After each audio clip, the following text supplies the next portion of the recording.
Join అమ్మటనే తర్వాత కొద్దిగా నాది బీకామ్ కంప్యూటర్ కాబట్టి నాది అకౌంట్ టైపు నేను వెళ్ళాను సార్. అంటే టాలీ నేర్చుకున్నా. అంటే డెవలప్స్ కోర్స్ ఎన్ని రోజులు వెళ్ళావు? అదే మామూలు 3 months వెళ్ళాను సార్ నేను. ఓకే. వెళ్ళా కానీ నాకు దాంట్లో ఏమి అసలు నాలెడ్జ్ కూడా ఏం రాలేదు. అర్థం అవ్వలేదు సార్. ఇంట్రెస్ట్ పెట్టి ఉండకపోవచ్చు సార్. నేను కూడా ఇంట్రెస్ట్ లేదు దానికి. Second experience second sir. అది కూడా అమీర్పేటేనా? సో అమీర్పేట నువ్వు పాతోడివే కొత్తోడివే కదా. 3 ఇంకా తర్వాత ఇవన్నీ మనకి ఎందుకులే, మన బ్యాక్గ్రౌండ్ వచ్చేసి బీకామ్ కంప్యూటర్, మనకి అకౌంట్ మీద నాలెడ్జ్. సో ఈ స్టోరీ మనకు కూడా కొత్తే, ఇప్పుడు మాకు కూడా ఏం తెలియదు. ఇప్పుడు నువ్వు చెప్తుంటే కోటేశ్వరరావు బీకామ్ చదివిండు, కోర్సు చేశాడు, ఈ విషయాలన్నీ అంటే నువ్వు చెప్తుంటే నాకు ఆశ్చర్యంగా ఉంది. థర్డ్ తర్వాత అకౌంట్ అంటే జాయిన్ అయ్యేటప్పుడు నాతో మాట్లాడినప్పుడు ఇదంతా చెప్పావు? లేదు సార్, నేను మామూలుగా జాయిన్ అయ్యా. నేనున్నానా మాట్లాడా? అడ్మిషన్ ఇచ్చేటప్పుడు ఇవన్నీ డిస్కషన్ రానట్టుంది. ఓకే. ఇంకా తర్వాత నెక్స్ట్ వచ్చేసి ఇంకా మనం ఫైనల్ గా సరే మన అకౌంట్ బ్యాక్గ్రౌండ్ అని నేను టాలీ మీద జాయిన్ అయ్యా సార్. Very good. టాలీ మీద జాయిన్ అయితే ఆ టాలీ వచ్చేసి 1 month చెప్పారు సార్. 1 month అంటే మనకి వచ్చు కాబట్టి వాళ్ళు ఎలా చెప్పినా గానీ మనం దాన్ని రీచ్ అయ్యాం. అయిపోయింది సార్.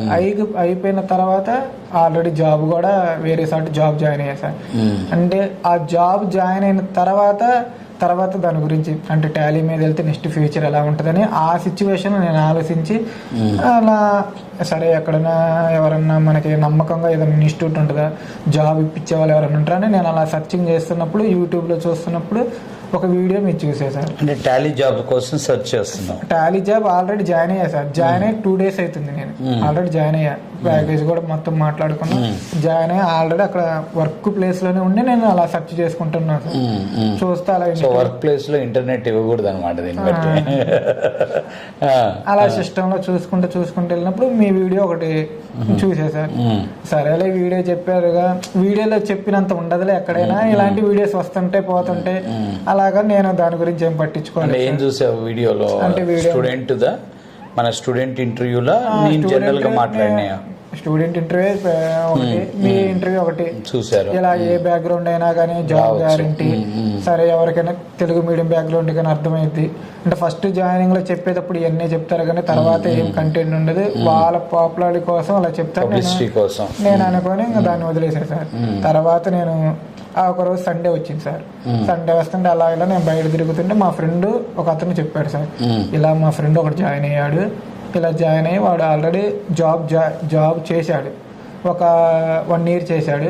కంపెనీ నచ్చక మానేసి వస్తే మళ్ళీ రిఫరెన్స్ చేసి మళ్ళీ సార్ ఇంకొక జాబ్ పెట్టించాడు అని చెప్పాడు సార్. అంటే ఇప్పుడు నేను జాయిన్ అయ్యేటప్పుడు అతను ప్యాకేజ్ వచ్చేసి మంత్లీ వచ్చేసి 60,000 అలా ఉంది సార్. అయితే మా ఫ్రెండ్ చెప్తే నేను ఇన్స్టిట్యూట్కి డైరెక్ట్గా వచ్చేసి సంతోష్ సార్ ఉన్నాడు సార్. సార్ని కలిసాను. సార్ని కలిస్తే సార్ దాని గురించి ఉన్న ప్రాసెస్ చెప్పాడు. మళ్ళీ సార్ని కలిసిన తర్వాత నేను ఇంకొక రోజు వచ్చేసారు. వచ్చి మళ్ళీ మేడం కలిసేసాను. సరే మేడం కలిశాను, సార్ను కలిశాను, బాగానే ఉంది. కానీ చెప్పే కంటెంట్ అర్థమైద్దా కాదా? ఇప్పుడు ఆ కంటెంట్ మనం అర్థం చేసుకోవాలి. మన కంటెంట్ అర్థం కాకపోతే ఇప్పుడు మీరు ఎంతైనా కానీ గుర్రాన్ని నీళ్ళ దగ్గర తీసుకుపోతే నీళ్ళు తాపలేనట్టు సబ్జెక్ట్ అనేది మనం నేర్చుకోవాలి. కంటెంట్ అర్థమైద్దా కాదా, మన స్లాంగ్ లో ఉంటుందా కాదా అన్న దాని గురించి నేను ఎలా చూడాలని చూస్తే యూట్యూబ్ లో కొన్ని వీడియోస్ ఉన్నాయని సంతోష్ సార్ చెప్పారు. సబ్జెక్ట్ వీడియోస్ ఉన్నాయంటే నేను ఒక 2 days దాకా వీడియోస్ చూసి బాగానే ఉన్నాయి. తర్వాత మళ్ళీ ఎవడైతే మా ఫ్రెండ్ ఇక్కడ జాయిన్ కామని చెప్పాడో మళ్ళీ వాడే వద్దన్నాడు సార్. ఎందుకులే వద్దులే ఏముంటదిలే అంత ఉట్టిదేలే అది దాన్ని. తర్వాత నేను ఆన్ ద స్పాట్ లో ఒక 2 రోజుల తర్వాత ఆ టాలీ జాబ్ కి రిజైన్ చేసేసాను. చేసిన తర్వాత నేను ఇంటికి వెళ్ళిపోయిన తర్వాత దీనిలో జాయిన్ కావటం కోసం తీసుకున్నా సార్. తీసుకున్నా గానీ ఇప్పుడు ఇంట్లో నుంచి ప్రెజర్ సార్, వచ్చిన జాబ్ వదిలిపెట్టావు మళ్ళీ డబ్బులు కట్టాలి. అప్పటికి నువ్వు 3 ఫీజులు కట్టావు అంత. తర్వాత ఇంటికి వెళ్ళేసి మా ఇంట్లో వాళ్ళకి చెప్తే ఎందుకు వద్దులే అంత డబ్బులు దేనికి, మళ్ళీ 8 నెలలు తర్వాత ఎలా ఉంటాయి పరిస్థితులు ఎలా ఉంటాయి.